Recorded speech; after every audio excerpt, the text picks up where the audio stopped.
Obrigado primeiro pelo convite, Marcos. Quero agradecer a todos aqui pela presença. Acho que é bem legal ter o pessoal aqui se juntando na balada de sexta-feira.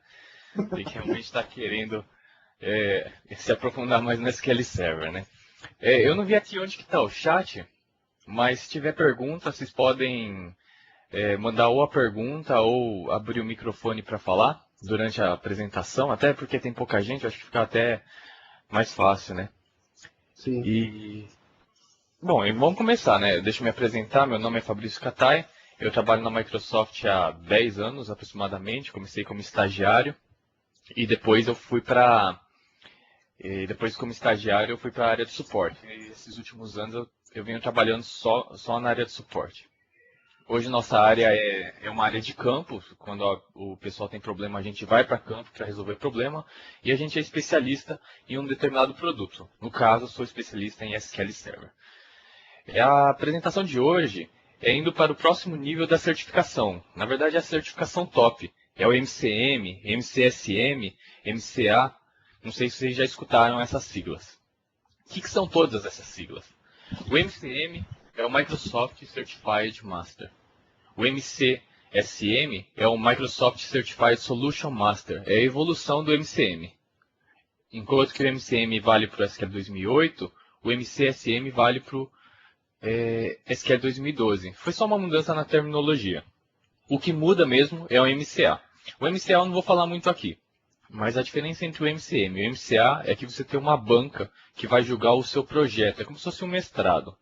Você estuda, você cria um projeto e mostra para a banca. Esse é o MCA. Hoje a gente vai falar somente do MCM ou do MCSM. A primeira coisa é, por que vocês estão aqui querendo saber mais sobre essa certificação? O que essa certificação pode trazer a mais? Desculpa. A primeira coisa que eu diria é destaque.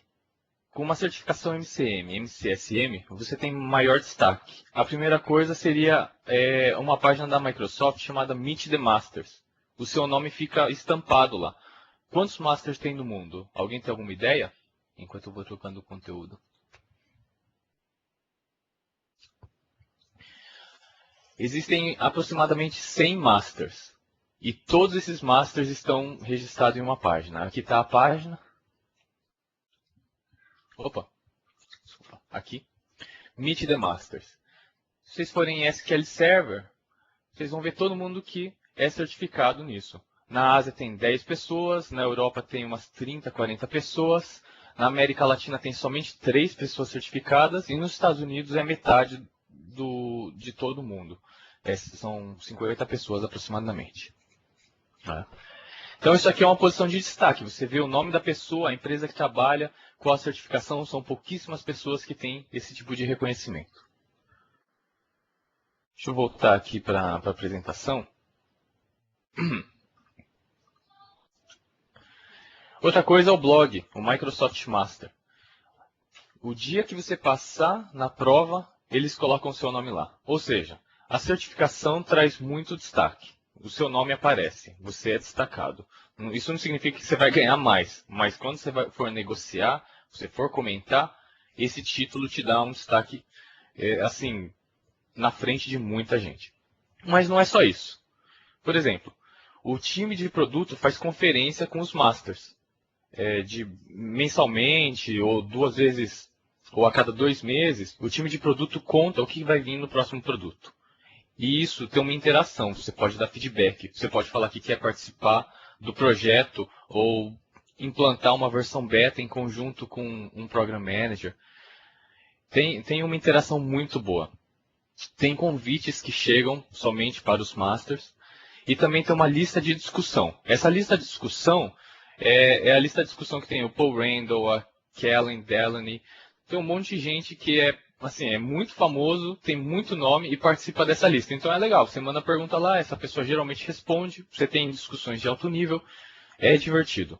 Se fosse há um tempo atrás, quando a certificação de Master custava $18 mil, eu diria que talvez não valesse tanto a pena. Mas hoje o preço baixou bastante. Eu vou colocar depois os preços. E hoje, assim, eu acho que o custo-benefício é bem razoável. O benefício supera. Deixa eu colocar aqui o próximo slide. sobre por onde você tem que começar. Esse link, microsoft.com Learning Certification Master SQL Path, dá todas as dicas.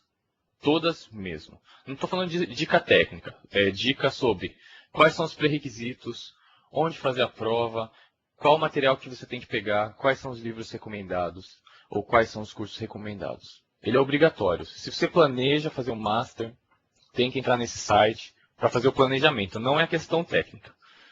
Tá? Como pré-requisito, são 2 provas de certificação. Desculpa. São o MCITP de administrador, administrando o banco de dados, e de desenvolvedor. O MCM SQL 2008. O MCSM, que vai ser SQL 2012, ainda vai ser lançado e eles vão colocar os pré-requisitos. Mas o conteúdo técnico é bem parecido. Próximo slide. Ok. O que é o MCM? O MCM é o SQL 2008 Master, composto por 2 provas. A primeira prova chama-se Knowledge Exam. É uma prova de múltipla escolha ou de questões, de testes, em que você vai lá, são 80 questões aproximadamente, varia, não sei o número exato, mas você vai lá e vai fazendo a prova.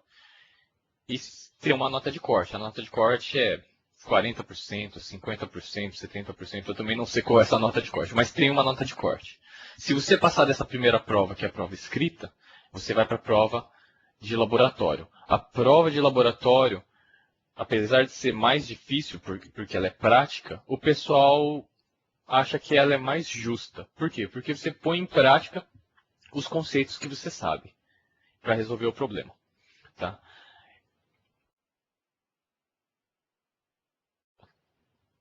Algumas considerações. Primeiro, onde que você faz a prova? Você faz a prova em centros Prometrics autorizados. É igual no Brasil, tem vários centros Prometrics, mas nenhum desses centros Prometrics aceitam a prova Master. Por quê? Porque a prova Master, ela tem alguns requisitos a mais sobre o centro Prometric. Eu não sei o nome direito, mas é uma parte assim, a segurança é maior. Infelizmente, esses centros Prometrics, eles não tem nenhum aqui no Brasil. Tem alguns nos Estados Unidos, alguns na Europa, um na Ásia, um na China, um na Índia, um na Austrália e por aí vai. Naquele link anterior ele fala, olha, se você quiser fazer a prova, tem que ir nesses centros Prometrics. E infelizmente isso é um custo para a gente, porque a gente tem que viajar ou para os Estados Unidos, que é o lugar mais próximo, para fazer a prova, né? Infelizmente. Sobre os preços, o Knowledge Exam são $500. Essa é a prova de teste. Se você conseguir passar na prova de teste, aí você faz o exame de laboratório. Agora, o laboratório tem uma grande vantagem. Ele custa $2.000, mas por $2.500 você pode fazer remoto. Você pode fazer na sua casa, você pode fazer no seu trabalho, enfim, em qualquer lugar. Tem alguns pré-requisitos. Desculpa. E os pré-requisitos são, você tem que ter uma webcam, tem que estar com o software aberto para que o Proctor veja a sua tela, acompanhe. Mas assim, é muito melhor você fazer em casa, num lugar onde você esteja mais à vontade, do que ter que viajar até os Estados Unidos para ir no Centro Prometric para fazer a prova. É muito melhor. Eu mesmo fiz a minha prova remota. E eu fiz lá na própria Microsoft. A prova é em inglês, não tem outra língua, não tem em português. Então, você está se preparando para a prova Master, prepara para o inglês também, porque ela é 100% em inglês. E o resultado final? O resultado final, diferente das outras provas, não sai na hora. Ele tem uma certa demora. No site fala que é por volta de 6 meses para... 6 meses não, desculpa, 6 semanas para sair o resultado final. Então você faz a prova e aí você tem que esperar 6 semanas para eles te darem o resultado final. Nessas 6 semanas é avaliado várias coisas, não só quanto você tirou, mas ver se teve algum indício que houve roubo na prova. É por isso que eles fazem esse tempo. Tá? Então, com isso, a gente termina a parte de planejamento do MCM. Tá? Eu quero agora passar para uma parte um pouco mais prática. Deixa eu passar o slide aqui. Que é, será que você está pronto tecnicamente? Então, eu coloquei aqui algumas questões que não são questões da prova, lógico. Mas são questões muito parecidas com o nível da prova. E aí, a gente vai passar algumas dicas sobre qual parte você deve focar mais ou como você tem que estudar melhor. Papai, Opa! o Alex tem uma pergunta aqui, mais ou menos assim, ó. Na sua opinião, por que a gente tem somente 3 Masters aqui na América Latina? O que tu acha? Que fatores está influenciando aí pra gente só ter esse número baixo aí de Masters aqui? Tá, ótima pergunta. Ótima pergunta porque eu nem sei direito o motivo, porque a gente tem tão pouca gente assim. Mas assim, infelizmente, a prova de... tudo que eu falei agora, do Centro Prometric, de você viajar, do custo, $500, é recente. Faz acho que menos de... acho que faz um ano que tem isso aí. Faz pouquíssimo tempo que tem essa prova... Um ano, minto. Faz pouco tempo, faz 2 anos, 3 anos que tem essa certificação na Prometric. Antes disso, você tinha que fazer o curso completo, e o curso completo custava $18 mil. Então acho que assim, esses $18 mil era a primeira barreira. Porque quem é que vai gastar $18 mil? Quem é que vai investir $18 mil para fazer essa prova? E as 3 pessoas da América Latina trabalham na Microsoft e o custo estava subsidiado. O custo era um pouco mais baixo. Eu acho que isso tem grande parte.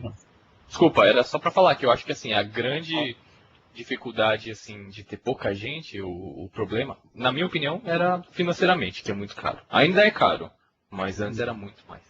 Acho que uma pergunta que todo mundo tem curiosidade, eu também tenho, que é a seguinte: tu acha que o Brasil, especificamente o Brasil, a gente falando aqui do nosso mercado, está preparado para um Master? Porque a gente vê aí, a gente sabe que às vezes o mercado não vai pagar tudo aquilo que um Master vai exigir. Mas tu acha que hoje, mesmo com esse novo formato, mais barato, tu acha que o mercado já está preparado para ter alguém desse nível? Tirando você que trabalha na Microsoft, então a gente é um caso separado? Legal. Eu vou dar minha opinião, mas talvez... Eu trabalho na Microsoft, talvez eu tenha uma visão um pouco distorcida da realidade, mas eu acho assim. Primeiro, se custar $500 mil... $500 mil não. Se custar $500 e eu conseguisse aproveitar uma viagem para o PES, eu faria por vontade própria, nem tanto pelo retorno financeiro ou por qualquer outro retorno. Eu faria pelo desafio, né? E assim, será que se você fizer a prova e passar e tudo mais, será que você vai ter o retorno financeiro? Eu não sei se você vai ter realmente o retorno financeiro, mas com certeza é um diferencial. Se você chegar na Microsoft, no time, por exemplo, no time que eu trabalho, que é de suporte, e falar que tem um Master, eu acho que é meio caminho andado, porque assim, pouquíssima gente vai questionar. Eu mesmo nem ia questionar a parte técnica, eu ia questionar a outra parte. Mas você tem experiência de campo, você tem experiência de suporte. A experiência técnica, beleza, eu já entendi que você tem. Mas será que você tem essa outra experiência? Então, assim, na Microsoft, eu acho que o reconhecimento dos funcionários da Microsoft pelo título é muito grande. Né? Agora, as empresas nem sempre depende. Tem empresa que valoriza, tem empresa que não valoriza tanto. Acho que assim, o retorno não pode ser pensado somente no financeiramente. Será que eu vou ganhar mais ou não? Alguém tem mais alguma pergunta? Ô Marcos, se você estiver recebendo pergunta, a gente já começa. O Alex tem outra pergunta aqui. Experiência de campo seria soft skills? Soft skill 100%. Soft skill, conhecer cliente, exatamente isso. Ah, legal. Bom, se alguém tiver mais alguma pergunta, manda pro Marcos, que agora a gente vai passar para a parte mais técnica. Eu queria passar agora como que é a prova, assim, até para sentir o nível da dificuldade ou como você se preparar. Marcos, sem pergunta? O Alex tem só mais uma aqui, ó. Na tua opinião, os cursos de Jumpstart ajudam mais ou menos quantos por cento no exame aí, aproximadamente? Cara, eu não conheço esse curso de Jumpstart. Qual que é esse curso de Jumpstart? Quer abrir o microfone aí, quer falar? Não sei se ele tá com áudio lá. Bom, mas qualquer curso que tiver, pode ser do Paul Randall, pode ser... Se esse Jumpstart for aquele curso do Robert Davis, eu acho que ajuda. Por quê? Porque eles conhecem a prova. Eles conhecem, por exemplo, quais são os tópicos importantes. Eles conhecem mais ou menos como que são as questões, os tópicos que obrigatoriamente o master tem que saber. Então, assim, eu acho que pelo menos dá uma direcionada. Não é que ele vai passar a questão da prova, mas acho que ele vai dar uma direcionada que é muito melhor do que você estudar, às vezes, por conta própria. Às vezes, né? Não sei. Certo. Beleza. Pode Beleza, continuar. vamos começar agora com algumas questões. Sim, vamos Até lá. para dar o feeling, assim, de como que é essa prova, né? Primeira coisa, vamos supor que chega uma pessoa aqui que fala, olha, eu sou muito bom de performance, eu vou fazer o Master. Errado, não faça isso. Porque o Master, como que a prova é montada? É dividido em 7 tópicos, que são esses que estão na apresentação. E esses 7 tópicos são mais ou menos equilibrados. Cai um pouco de cada questão. Por quê? Porque cada administrador de banco de dados tem que conhecer.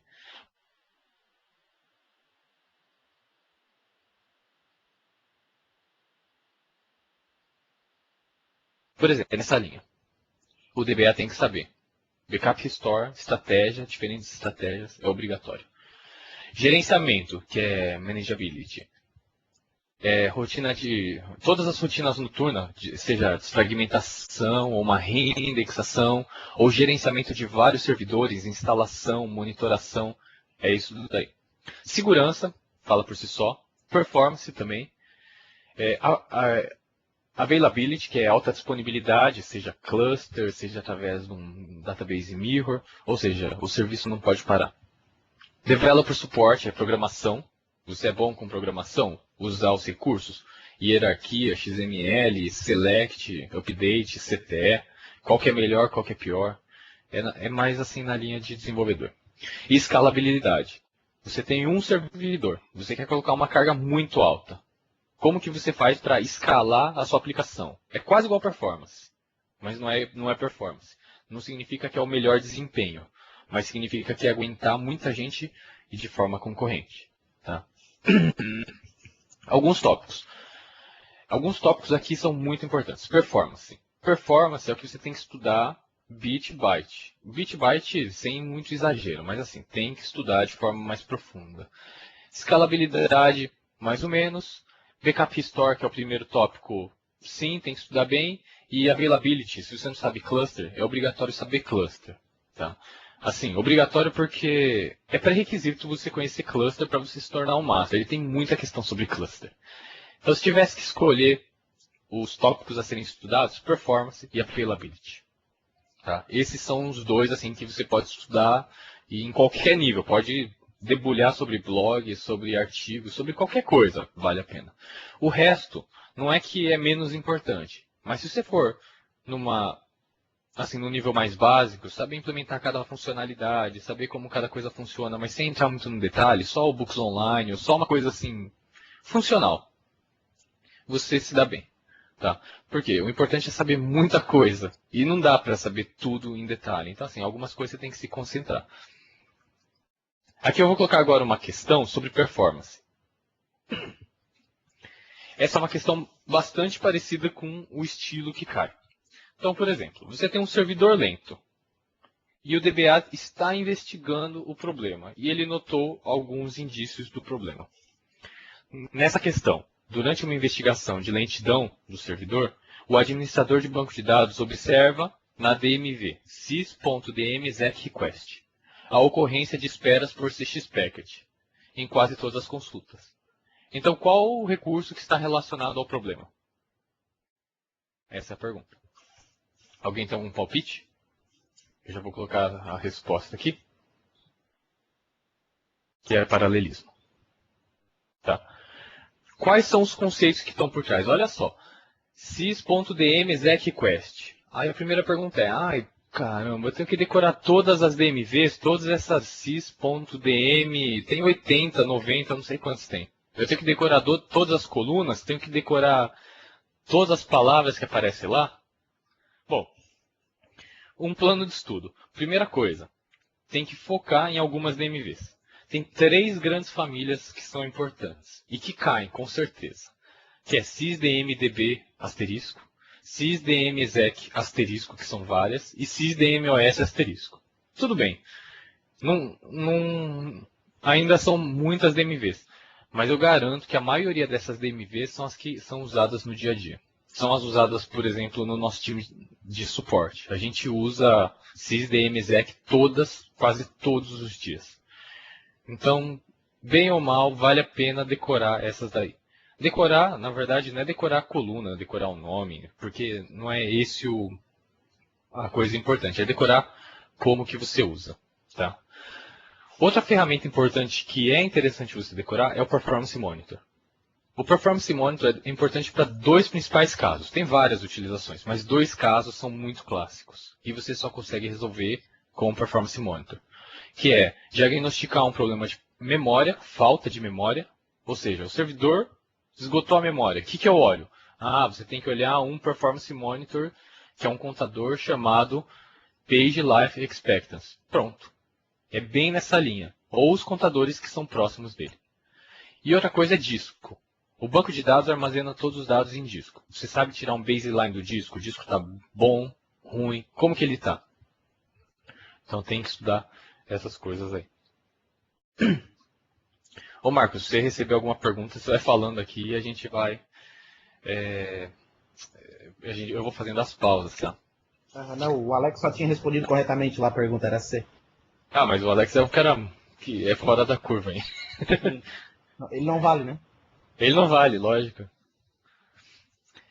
Deixa eu falar agora a segunda pergunta e de outro tema. O segundo tema que eu coloquei aqui é alta disponibilidade. Alta disponibilidade. Você tem uma aplicação que funciona e que ela não pode parar.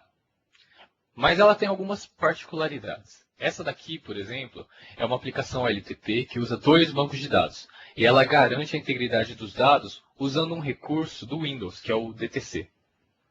Através do DTC, ele garante a integridade que a escrita em um banco e a escrita no outro, que elas vão ficar íntegras. Tá? Por isso que é a transação chamada distribuída. Tá? E aí o administrador ele deseja implementar alta disponibilidade nesse ambiente, que não tem. Mas ele não pode alterar a modelagem dos dados. Ele não pode ir lá e mexer na aplicação, não pode ir lá e mexer na tabela. Não é isso. É ser o mais transparente possível.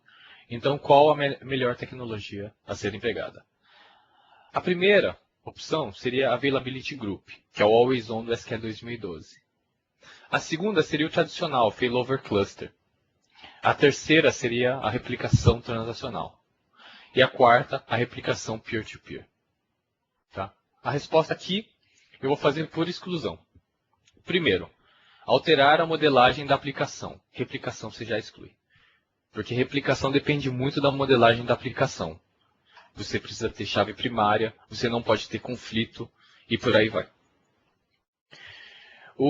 A diferença entre o A e o B, entre usar o recurso novo, que é o Always On, e o Failover Cluster, é o DTC.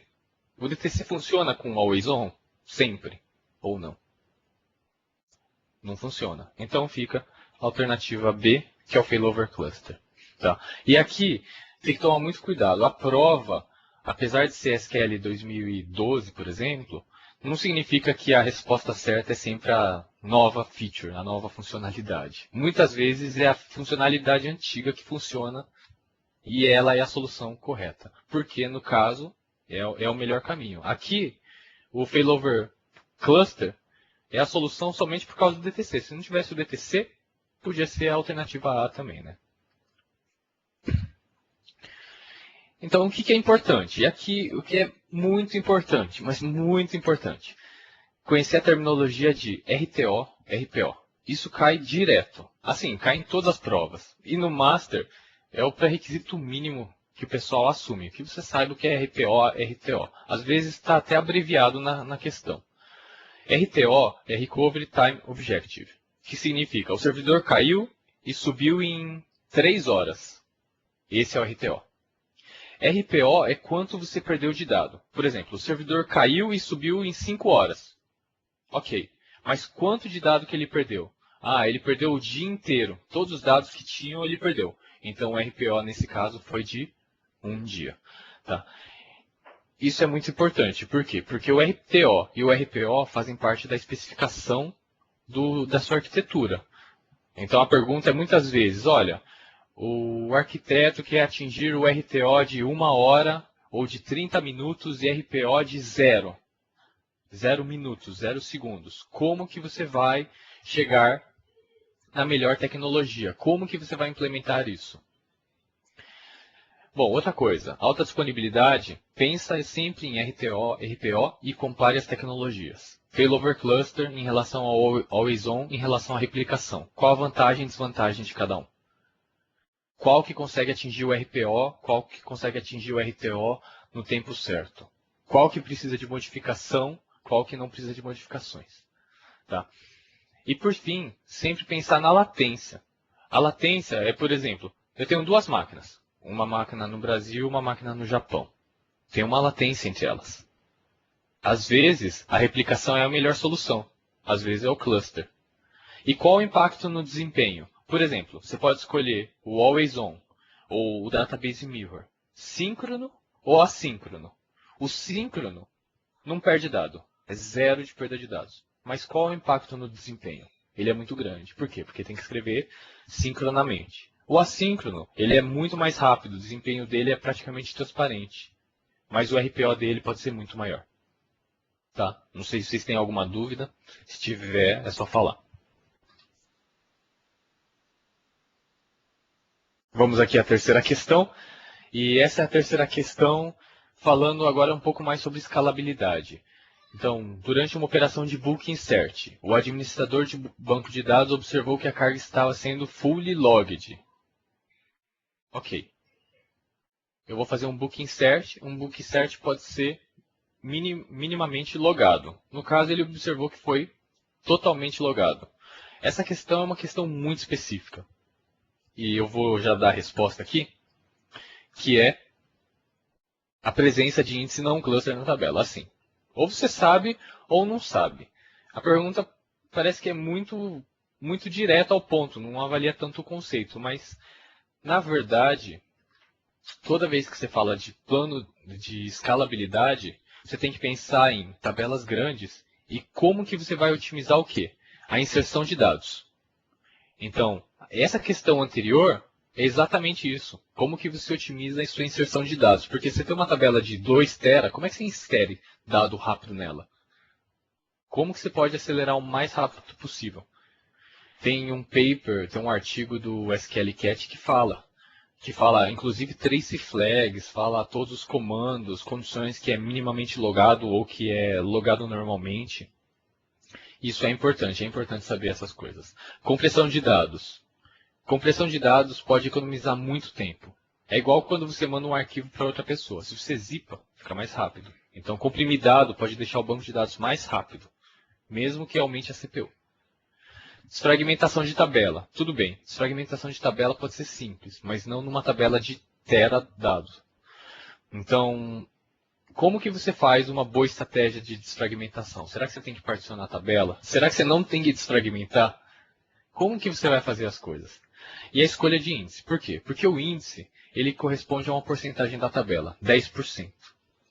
10% de 1 tera é 100 GB. É muito dado. Então você não pode criar índice à vontade. Você tem que ter uma escolha muito bem feita. Eu coloquei aqui escolha de índice cluster, que é o CL, não cluster, NCL, e os novos índices, os índices filtrados. É importante saber cada um desses índices e como usar em cada cenário, principalmente em tabela grande. Estratégia de scale out. Como que eu posso melhorar minha performance para mais usuários concorrentes? Particionar a tabela. Todo mundo fala, eu tenho uma tabela grande, vamos particionar. O que as pessoas não respondem é, como você vai particionar? Qual a chave de particionamento? Os índices vão estar alinhados ou não vão estar alinhados? Isso é importante. Você tem que chegar na prova, pelo menos ciente de como funcionam as estratégias de particionamento, de alinhamento ou desalinhamento dos índices particionados, porque quando chegar na prova vai cair questão disso aí. Certeza. Replicação. Replicação é uma solução de scale out. Por quê? Você coloca um servidor, replica para 5, e agora esse um servidor mais 5 consegue atender a demanda do usuário final. Tem algumas restrições? Tem restrições. Mas é uma solução de scale out. Alguém tem alguma dúvida? Não, por enquanto tá tranquilo. As perguntas aqui, tenho medo que estejam assustando as pessoas aqui. E agora a gente vai olhar um pouco mais como que é o laboratório. Eu queria passar a sensação assim de como que é você sentar na frente da máquina e ter que resolver um problema de laboratório. Aqui é um exemplo. Tá? Geralmente vem um enunciado, pode ser um enunciado curto igual esse, mas é muito improvável. Geralmente vem um enunciado bem grande onde descreve a situação com todos os detalhes. E nesse caso aqui, o cenário é, imagina que você está na sua empresa, tem que desenvolver na verdade já tem um banco de dados com alta disponibilidade com alguns bancos. Né? E é o banco de dados DBQSA, e ele está usando o Database Mirror entre duas instâncias. Vamos supor, SRV DB1, DB2, são os Mirror, o principal e o Mirror, e o 3 atuando como quórum. Então, daí já começa aquela dificuldade. Pô, deixa eu entender o cenário. E quando você vai para a máquina, você vê exatamente essas máquinas ou essas instâncias vivas. E você vê o banco de dados, você vê o Mirror funcionando. É um laboratório de verdade. Você entra na máquina, é como se fosse um terminal service para produção. E aqui nesse laboratório, nesse cenário, então eu coloquei aqui que durante uma fase inicial do projeto, você identifica um problema de segurança. Qual é esse problema de segurança? É que os dados não estão criptografados. A pergunta é, você deve garantir que os dados em discos estejam criptografados. Mas só que nenhuma alteração em Store Procedure é permitida. E quais são as ferramentas que você tem? Você tem o Management Studio, você tem o Books Online, enfim, você tem o ambiente padrão que você sempre tem, você só não tem a internet. Você não pode fazer uma busca sobre isso, como implementar isso, mas você tem um Books Online. Então, o laboratório, o que é importante? Saber trabalhar com as ferramentas, ser muito rápido nas ferramentas, porque a questão principal não é a dificuldade da implementação. Se eu for no Books Online e procurar Database Mirror e alguma coisa de criptografia, eu vou achar. E esse é o principal objetivo, é você ser rápido em achar as coisas. Tá? Aqui, por exemplo, eu até coloquei aqui alguns exemplos, alta disponibilidade, Database Mirror, então isso aqui é alta disponibilidade. Outra coisa, dados em discos que estejam criptografados, mas sem alteração de Store Procedures. Ou seja, você chega na prova e tem que traduzir o enunciado para o requisito técnico, para as funcionalidades que você tem que implementar nesse laboratório. Nesse caso é usar o TDE, que é o Transparent Data Encryption, para criptografar os dados, porque ele é transparente para a aplicação. Você não mexe em nenhuma Store Procedure. E a outra coisa é manter o Database Mirror para alta disponibilidade. Você pode fazer de qualquer jeito. Você pode implementar o Always On se quiser, você pode, ao invés de usar o TDE, você pode tentar usar uma criptografia mágica. O importante é, no final, você tem que atender aos requisitos.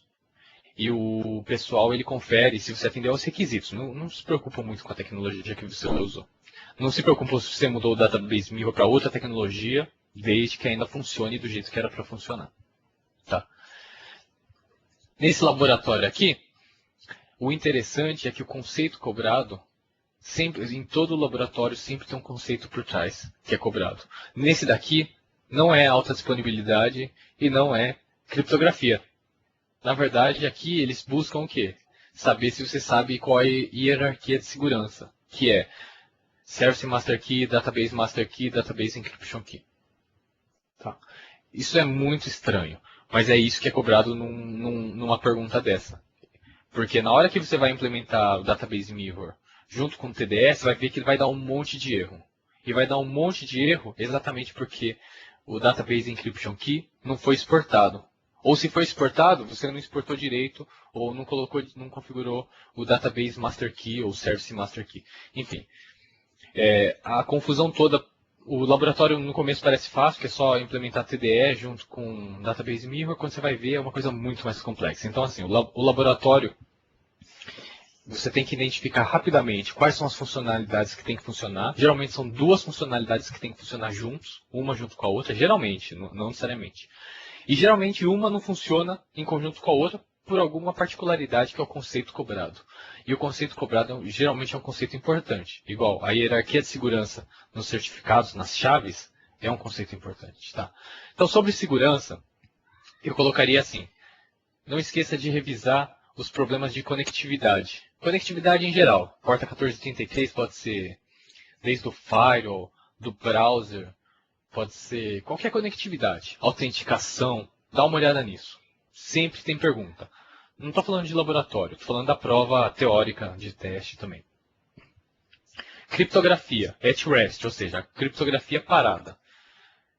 Row Encryption, TDE e NTFS. São 3 formas de você implementar a criptografia de dados. Agora, cada uma tem uma vantagem, cada uma tem uma desvantagem. É importante você saber, porque com certeza cai questão disso. Se não cair, vai cair uma coisa muito parecida nessa linha. Gerenciamento de chaves, que foi a questão anterior, foi o exemplo que eu dei aqui, que eu inventei para meio que tentar dar o exemplo. E por fim, a parte de permissão em geral, server roles ou as permissões de cliente, a hierarquia, por exemplo, um alter control tem prioridade ou cobre um alter database, mais ou menos nessa linha, saber como que funciona a hierarquia. E também personificação. Geralmente, esse slide aqui é meio que grego, porque assim, segurança é uma coisa que a gente não mexe muito. E quando a gente olha qualquer coisa sobre segurança, a gente tem uma dificuldade muito grande. Eu não sei se todo mundo é assim, mas eu tenho uma dificuldade muito grande com isso. E graças ao Master, na verdade, graças ao Master não, eu fui obrigado a estudar todos esses conceitos por causa do Master. Então, isso é uma coisa interessante do Master. Bem ou mal, você tem que saber todos os pontos do SQL e com uma certa proficiência. Não adianta você só, mais ou menos eu entendo o nome. Não é por aí. E lembrar também que o laboratório, ele é bem prático. Você tem books online, você tem wizard, você pode fazer do jeito que você quiser, porque a verificação não é o passo a passo do que você fez. É uma verificação dos requisitos. Tá? Bom, acho que eu já falei bastante. Eu não sei, Marcos, se o pessoal já tiver coisa, porque aqui eu acho que é o meu último slide. Não, só tá tranquilo. Não tem mais pergunta, não. Bom, espero que não tenha assustado ninguém aqui. A certificação de Master é realmente difícil, não é impossível, ela só é difícil porque cai muito assunto. Então, o primeiro lugar que eu diria para você olhar é o Books Online. Bom, o Books Online é imenso, é gigantesco. Mas o que exatamente você tem que olhar do Books Online? Você tem que saber como navegar rapidamente nele, porque no laboratório vai ajudar muito. Se você souber, por exemplo, na questão do laboratório que eu coloquei, que é TDE e Database Mirror, se você fizer um search no Books Online, você encontra a receita de bolo lá. E aí você implementa rapidinho. Tá? Em relação à prova teórica de teste, a dica que eu coloco são duas. É ler os artigos do SQLcat. SQLcat é o Customer Advisory Team. Por quê? Porque é muito do dia a dia. E cai muita pergunta que é do dia a dia.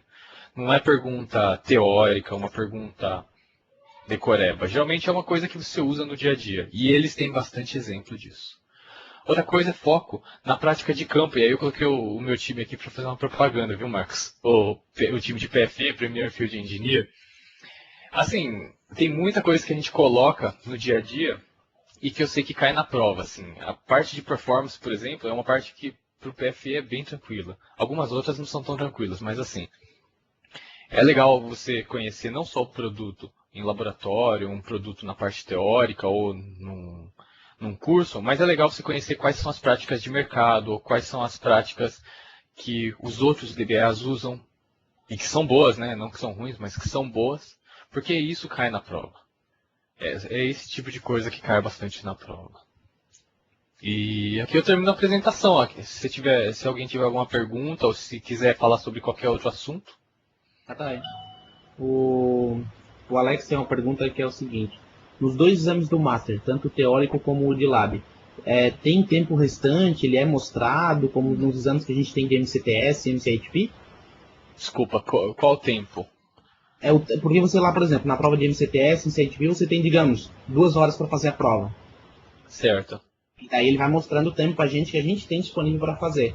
Lá no Master tem dessa maneira também, ó, tu tem 3 horas para fazer e está sendo mostrado para ti quanto tempo tu ainda tem restando. Eu acredito que sim. A primeira prova que é teste é na Prometric. Eu imagino que seja o estilo Prometric, que tem o reloginho que fala, que tem avisos e tudo mais. A segunda prova, que é um laboratório, você tem o relógio do próprio Windows, que você vai acompanhar lá a hora que começou, a hora que terminou. Se Mas você eles fizer dão remoto. Olha, se você fizer no Centro Prometric, eu imagino que eles vão dar um computador e você tem um terminal service para se logar e aí você marca quando você começou e quando você terminou. Agora, se você fizer remoto, geralmente tem uma pessoa que te acompanha e te avisa. Mas existe um tempo assim, por exemplo, ó, a regra é que tu tem que fazer a prova de laboratório em 3 horas. Se tu não fizer, esquece que não vai ter mais tempo. Ah, tem um limite de tempo. A prova de laboratório, quando eu fiz, eram 5 horas. E assim, o maior problema da prova de laboratório não é a dificuldade técnica. Se eu tivesse, tipo, 20 horas, a prova seria fácil. Mas como são 5 horas, é muito apertado. No meu caso, eu mesmo escolhi as questões. Algumas eu fiz, algumas eu não fiz. Algumas eu não fiz foram 3 ou 4 de sei lá quantas lá, de 20. Na época que eu fiz eram bastante, agora eu acho que é menos. Mas assim, o tempo é importante. É. O Laertes tem outra pergunta aqui, ô, Katai, que é o seguinte. Quando você disse que tem que saber a fundo performance, chegar do nível como? De, por exemplo, saber tirar um KiloCap ou chegar mais a fundo ainda de saber como resolver um problema de sort warning? Eu estou voltando aqui os slides. Qualquer um dos dois está dentro dessa descrição. Então, aqui é um exemplo, eu acho que tão quanto complicado quanto o que o Laird colocou, né? Colocar uma resolução de plano é sim um caminho complicado, mas que cairia no master. Aqui é decorar uma DMV. Na verdade não é decorar, porque se você perguntar aqui que é um CX-Packet, muita gente que está no campo sabe que é um CX-Packet. Sem falar da DMV mesmo. Tá?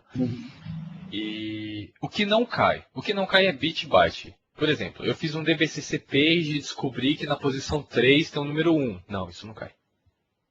Não cai decoreba. Cai assim, a pessoa tem conceito, tem o conceito necessário, é nessa linha.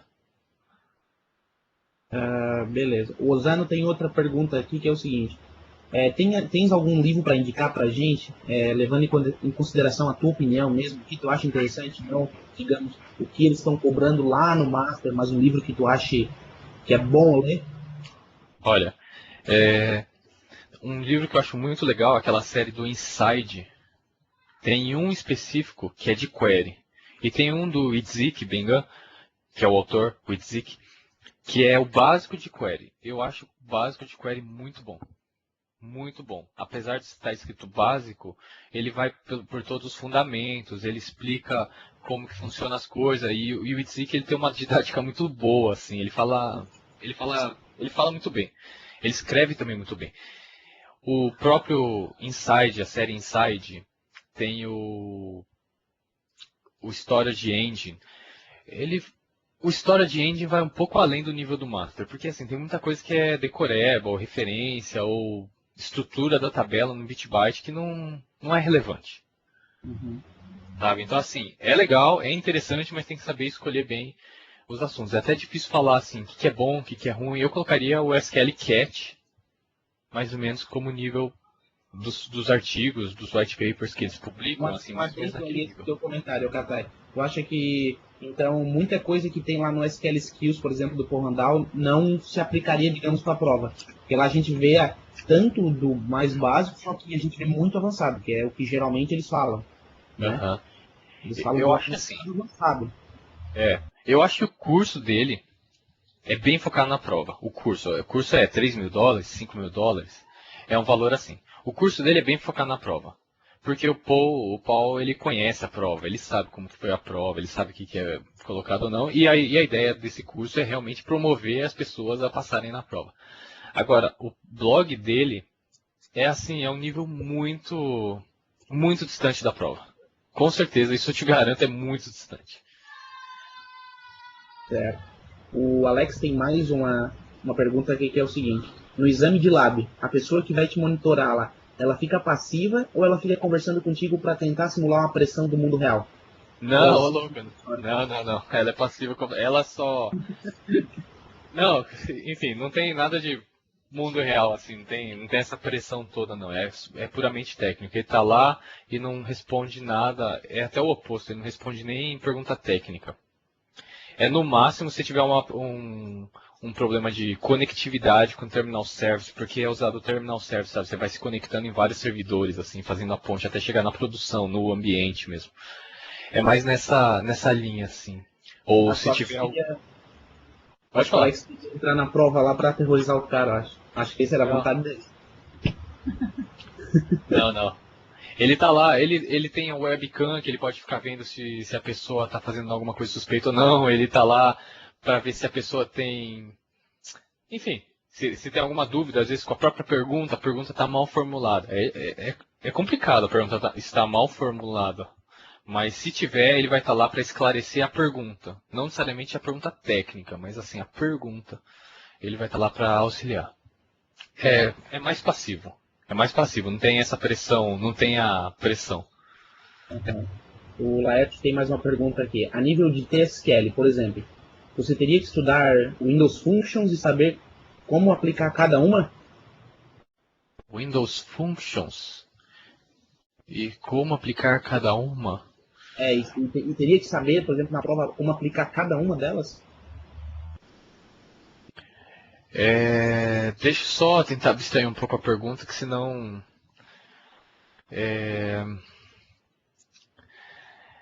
Vamos pegar um pouco diferente.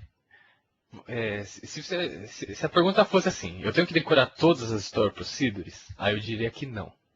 Se fosse assim, todos os agregadores, max, min, average, também você não tem que saber, mas meio que você tem que saber o básico, assim, saber que um average ou que um max é mais ou menos aquilo. Agora, por exemplo, o window in function, ou vamos pegar um outro um pouco diferente, aquela parte que não sei se é exatamente isso que está falando, a parte de tile, a parte de anytile, não precisa saber os detalhes exatos das funções, assim, não precisa saber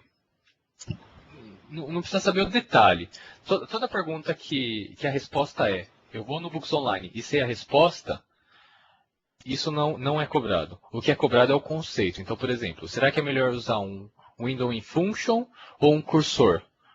Ou um select? Aí sim, isso é cobrado. Legal.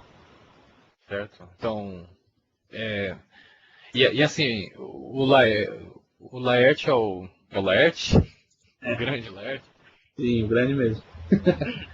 Tá falando direto assim, em relação a TSQL.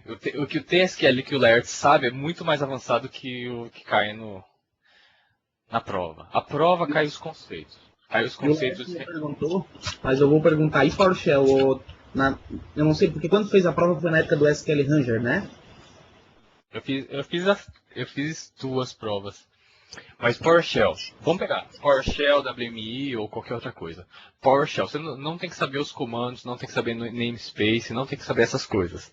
O foco da prova é principalmente DBA. Principalmente assim, o engine, não é tanto assim a linha de comando do PowerShell de como você gerencia a instância. Até porque se fosse isso, acho que eu não ia passar nunca nessa prova aí. Eu tô devendo muito. Beleza. Quer ver? Outra coisa interessante, tem muita coisa que não cai, que eu deixei de colocar aqui. Mas, por exemplo, toda a parte de BI, SSIS, Reporting Services, Analysis Services, não cai. Pode cair assim, o Integration Services usa o SQL como data source, assim. Mas você não tem que saber absolutamente nada do Integration. Quer dizer, absolutamente nada também não, mas saber só o que ele faz, mas não tem que saber os detalhes. Não tem que saber o que é um Control Flow, um Data Flow, não tem que saber nada disso. Igual Reporting Service, não tem que saber como que é a autenticação, o IS, ou o gerenciamento de memória, não tem que saber nada disso. Quando fala Reporting Services na prova, é puramente uma aplicação de relatório. Outra coisa que é falar do link. O link para SQL, você não tem que saber nada. Por quê? Porque não é do ponto de vista de desenvolvedor. A prova hoje é muito mais focada no administrador de banco de dados. Tá? Então, assim, não tem que saber tanto de Windows, como criar o usuário no Windows. Não tem que saber, tem que saber o SQL, como mapeia aquele usuário para dentro do SQL Server, que é a autenticação integrada. Aí sim você tem que saber. O André Luiz da Silva tem uma pergunta aqui. Katai, desde a sua primeira prova, desde a sua primeira certificação até o Master, quanto tempo demorou? Da minha primeira prova? Olha, eu não sei se eu entendi a pergunta, mas assim, quando eu comecei, eu fiz o programa de Master, na verdade, se chamava Ranger. E era oferecido somente para Microsoft. O programa de Ranger era oferecido somente para funcionário da Microsoft. Ah, pera um pouquinho. Espera um pouquinho que ele me mandou um chat aqui com a pergunta um pouco melhor. Quanto tempo demorou da primeira prova MCTS para a prova do Master? Ok. Essa pergunta é um pouco difícil, por quê? Na verdade, quando eu tirei a certificação do Master, deixa eu recolocar a pergunta aqui para ver se eu entendi direito, André. Quanto tempo demorou para eu tirar a prova de MCTS para a prova MCM? Assim, quanto tempo de preparação foi necessário? Foi isso que eu entendi da pergunta. E assim, no meu caso, eu acho que foi um caso um pouco uma exceção. Por quê? Porque eu comecei fazendo a prova de Master antes, que se chamava Ranger, e era oferecido somente para funcionários. E aí a gente ia para os Estados Unidos, fazia um treinamento e tudo mais, isso, aquilo. E aí eu fui lá fazer essa prova de Ranger. E aí eu consegui o título interno da Microsoft de Ranger. Aí futuramente, esse Ranger sumiu e virou o MCM. E aí na hora que virou o MCM, eu fui obrigado a fazer as provas de MCTS. Que foi meio que automático, assim. Foi meio que automático, então... Fugisse da aula, então, né? Oi? Fugisse da aula, então, né? Quisesse ir para MCM direto já. Ah, não foi isso, né? Não, o MCM que eu fiz foi o Ranger foi 2005, quando eu tirei o MCM foi 2008, e o 2005 veio por padrão. Agora sim, vamos inverter a pergunta. Vamos colocar assim, vamos supor que a pessoa faça o MCTS. Quanto tempo você tem que demorar para fazer o MCM? A primeira coisa que eu colocaria é, você está preparado para o MCM? Eu coloquei aqui algumas perguntas, e assim, o que você sente dessas perguntas? Você acha que você está preparado? E aí, eu colocaria no mínimo, um ano de preparação. Por quê? Porque o MCM ele é muito extenso. A menos que você tenha feito uma preparação muito forte para o MCTS, o MCM é uma preparação muito extensa. E o valor que você gasta é um valor relativamente alto ainda. Então, assim, eu preferia estudar um ano assim com calma, até porque tem o trabalho. Vai estudando cada uma das áreas, são 7 grandes áreas, então pega cada mês ou cada 2 meses uma área, vai estudando e chega lá e faz o MCM para ver se o quanto você está preparado ou não. Eu colocaria assim um ano, mas eu não sei. Não sei dizer. Eu não faria, por exemplo, as duas em seguida, uma depois da outra, porque o nível é bem diferente. Sim, Espero ter respondido a pergunta. Não sei se era essa a pergunta. sim, respondeu. Rapaz, ninguém mais tem nenhuma pergunta. Eu acho que eu tenho uma só mais nível de curiosidade mesmo. Primeiro a Microsoft saiu com essa questão do Ranger, né? Não era MC. Mas por que que ela decidiu virar MCM? Existiu alguma questão de pressão a nível de certificação? Tu sabe mais ou menos o porquê? Não, não sei por que não, mas é um programa que só para funcionário não tem tanto valor quanto expandir para o público externo. O que eu sei é hoje qual a métrica, qual o objetivo do pessoal do MS Learning, Microsoft Learning, responsável pela certificação MCM. Né? Eu trabalho de suporte e não tenho muito a ver assim com essa área. Mas essa área ela é responsável por toda a parte de treinamento e toda a parte de certificação. Entre a certificação, o MCTS, o MCITP, agora as novas certificações, né, MCSE e tudo mais. E essa área, ela tem um objetivo muito claro, que é de ter mais MCMs, ter mais no mundo. Então, assim, hoje tem 100, de verdade, eles queriam ter 300. Para quê? Para o ano que vem ter 500 e para o ano que vem ter 600. Mas isso não significa, por exemplo, que vai baixar a barra. Não é isso. Vai manter a barra bem alta. Mas só que o MS Learning está tentando investir de alguma forma, que eu também não sei como, em aumentar o nível de todo mundo. Então, assim, eles pedem para os próprios funcionários ou para as outras pessoas para tentar ajudar nessa linha, né? É isso que eu vejo hoje, assim. O nosso time mesmo, de PFE, a gente mesmo está vendo como que a gente pode ajudar a melhorar o nível das pessoas, assim, a explicar tudo e de uma forma não tão cara, né? Não é um curso de $2.000, $3.000. O objetivo nosso não era bem esse, mas a gente tem que meio que ser pago para cobrir nossos custos, que a gente tem alguns custos. Então, assim, a Microsoft Learning tem esse objetivo e tem muita gente tentando ajudar, tentando apoiar. E a ideia é realmente ter vários certificados. Tanto que várias vezes, assim, se você perguntar e parar pra mim, falar, você é master e tal, eu vou falar, sou. Você falar, é legal ser um dos poucos master. Eu vou falar, é legal por um lado, mas é ruim por outro. Porque, assim, se pouca gente tem, pouca gente vai ver valor. Então, realmente, tem que ter mais gente sendo master. E por isso que eu acho legal, assim, que tenha mais masters. E se alguém quiser estudar, tem até um grupo de estudo que o Erickson estava organizando. E não é um grupo fechado, assim, qualquer pessoa pode ir lá e falar com o Erickson. Uhum. O Alex até tem uma outra pergunta aqui, que é o seguinte. Uma opção que ele está avaliando é estudar pelo material disponível e fazer o curso lá do SQL Skills e já agendar os exames na sequência. O que tu acha? É exagerado? Não? Ele está indo pelo caminho certo? Ó, eu vou dizer o que eu conheço do Alex. Eu não conheço o Alex pessoalmente, mas eu já vi muita coisa que ele escreveu, muita coisa assim, lista de discussão. Eu acho que o Alex tem um bom conhecimento técnico, tem uma boa vivência do campo, e isso é pré-requisito. Assim, nada substitui isso, você tem que ter esse pré-requisito. Não adianta você simplesmente estudar o Books Online e tentar. Bom, feito isso, eu acho que toda a preparação e todo esse curso de SQL Skills vale a pena. Por quê? Porque se você tem um objetivo, você está facilitando chegar nesse objetivo. Eu acho que, eu concordo 100%, exceto pela questão financeira aí que tem que se preparar, né? Mas assim, esse conhecimento não é perdido, eu acho que é um grande conhecimento. É um grande conhecimento, assim, que se você não usar agora, você vai usar depois, com certeza. Temos mais uma pergunta aqui do Laerte, que é o seguinte, ele está na questão da performance novamente ali. Então, não cairia, por exemplo, quais são as fases do Care Optimizer, Transaction Processing, Quick Plan, Flow Optimization? Claro, pode até cair. Assim, Laerte, deixa eu explicar mais ou menos como que é a prova.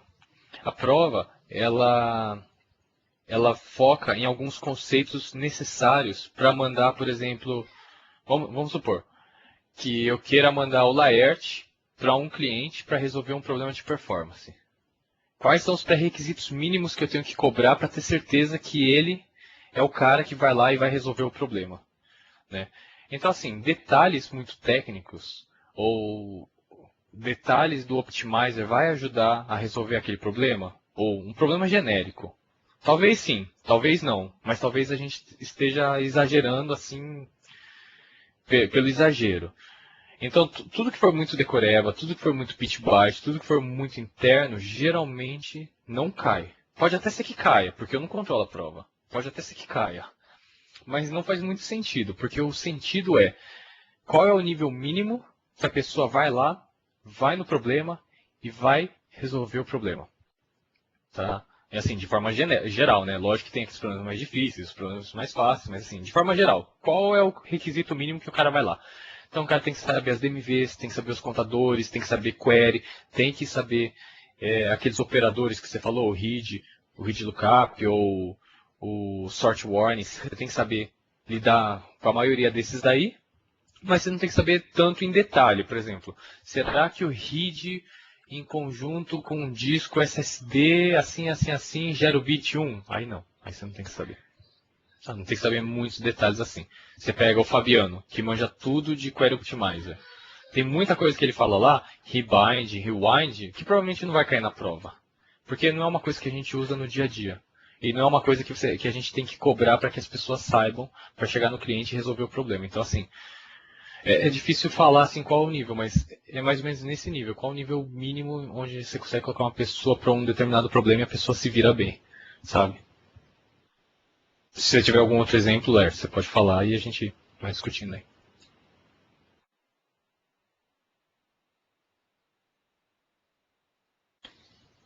Marcos, e aí? O pessoal não tem mais perguntas, né? Então, Catai, vamos finalizar por aqui. Primeiro eu quero te agradecer, né, pelo tempo que ele disponibilizou para vir conversar um pouco com a gente. Agradecer o pessoal também aí, que hoje foi bem legal, interagiu bastante. Quero agradecer todo mundo que participou nessa semana completa aí de webcast. A gente teve um retorno bem bom. Foi bem importante a gente ter feito isso aí. E o material vai estar todo disponível. A gente está organizando uma forma aí de deixar tudo disponível no no YouTube, eu estou colocando as apresentações que eu fiz lá no meu blog. Acho que o Katai também, depois, quem sabe, pode atualizar o blog dele lá e colocar o PPT lá. E depois, acho que amanhã de manhã, o vídeo já está disponível aí para todo mundo. O Katai, o Laerte só mandou um abraço aí para ti, disse que o webcast foi muito bom. Não, bacana. Queria agradecer a todos aí pela presença aí na balada de sexta-feira. Não deve ser muito fácil. Mas deixa eu até colocar o meu contato aqui. E se alguém tiver alguma dúvida, ou quiser conversar ou por telefone, ou quiser conversar por e-mail, aí tá meu contato, meu e-mail, ou meu blog. É só entrar lá, tipo, mandar um e-mail e quando der a gente conversa. Eu estou bem tranquilo quanto a isso. Qualquer dúvida que tiver em relação a SQL ou Master ou qualquer coisa. Né? Eu queria mandar um abraço a todos aí, um abraço ao Laerte, ao Alex, pessoal aí. E obrigado a você, Marcos, pelo webcast aí da semana aí, semana inteira. Eu que agradeço, Katai. Até a próxima. Valeu, obrigado.